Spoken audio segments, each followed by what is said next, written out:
note, I want to take it all the way back, starting with a story, because things look so different now versus then. For anyone that doesn't know us, when you started your business, you were working full-time in the auto body field, and you worked your whole first year running Scooters Lawn Care part-time. You know, you did it every single evening. I remember you always being in a little office until, midnight, all weekend. I felt like that really consumed you for an entire first year. And then come the second year, you're ready to take the leap, quit your really good paying job, take this whole thing full-time. You really had, I think, a vision, kind of like we talked about on the last episode. You had a vision for what you were creating. Nobody else really had it yet.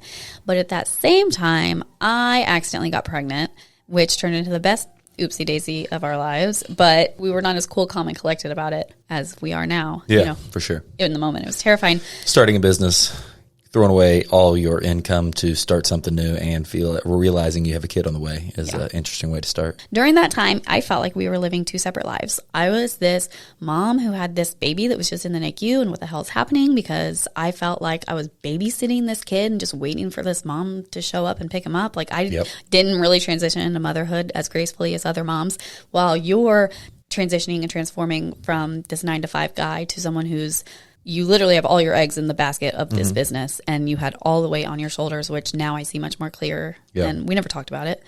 You talked about me transitioning from a 9-to-5 job. And this is going to be more for like employees in general, because anybody that listens to this, I just want to make sure we bring as much value as possible. Before I transitioned, just in the job I had before, what kind of effort did you always see me put forth in that job? Like, did it appear when I worked for someone, it was almost like me being a business owner? That's what I was going to say, business owner level care. And that goes back to like your work ethic and integrity. Like that's who you are. And I just had to say something really, really short, because I see so many people wanting to move up in a company with a lot. And if a company's got a lot of opportunity, that will allow you to do that. But that's still what you've got to give to it. You've got to give it your all, and you've got to treat it like your business. You can't just show up and expect it to go well for you. Totally. And that's, I think, maybe what separates you from a lot of other people, and what maybe also makes you a really good leader now is that you're able to kind of convey that as someone who's been in both positions. It's not like you were born a business owner, and so you've gotten to be on the other side of that. So anyway, I want to skip to the part of we're settling into parenthood. I'm a stay-at-home mom, not bringing a whole lot to the table other than keeping this baby alive. That's a lot. It was a lot. Anybody that doesn't realize that's like a full-time job in itself. That's what I'm leading into, is that you need someone to answer the phones in your business. Like everything's going well. Yeah. It was like time that you needed an administrative person.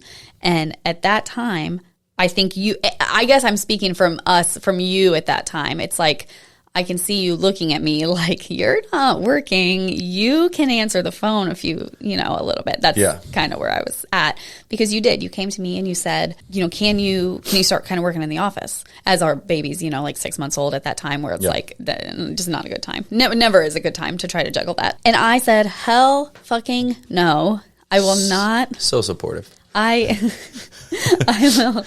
will not be your assistant. I'm not going to be your secretary. I am here. What I am doing is important. I am raising your child, and I am not willing to do it. What's crazy is, like, then I didn't understand it all, and you don't know what you don't know. But now I'm like, what a crazy proposition.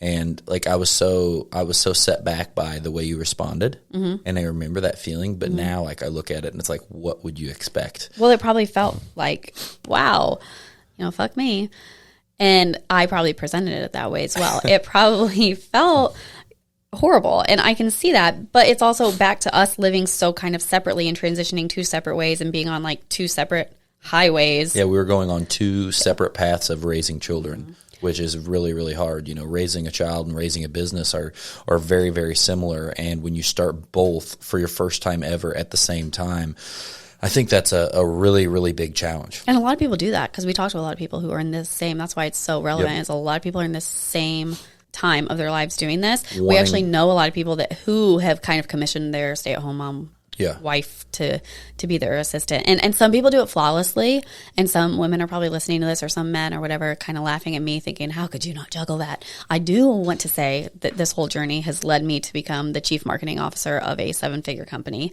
and I am a badass, and I've also stepped back to see you for you as your badass. And so we both appreciate each other much more for our badassness, because before I didn't I just hadn't learned enough about life and what all goes into it. And when I looked at, I was in this old school thinking of, yes, you should be able to handle this. And now from what I know, I feel like it's a much more elevated vision. So when I look at all the things my wife accomplishes, I know she's fucking incredible, and she can outdo, many, many women that are trying to put on. That's not what it's about. No. I don't mean that in a bad way. I just mean that, like, dude, like, I remember seeing that. This is very relevant, what I'm saying. It's not like outdo, like you're the baddest person in the world. Let's rein this in. I'm saying we're just talking about seeing your badass. This is relevant because there's a lot of people in this position. This is maybe one of the best points of this whole thing. There's a lot of people in this position right now that are pissed off because their wife said what you said.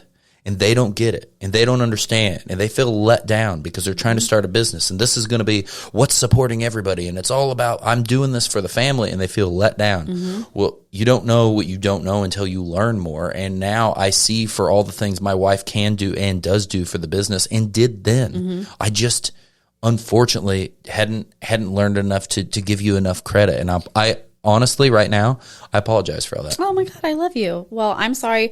I'm sorry, and I'm not sorry for telling you no to that, because it led us to hire Zoe, who is our office manager still today. I think she's almost 6 years in to working for us, and she is like a sister to us, and we love her so much. And it could not have played out better, but it also allowed me. I had no aspirations to be your office manager. Yeah, I was able to find my groove in marketing, which I think everything you desperately needed Zoe.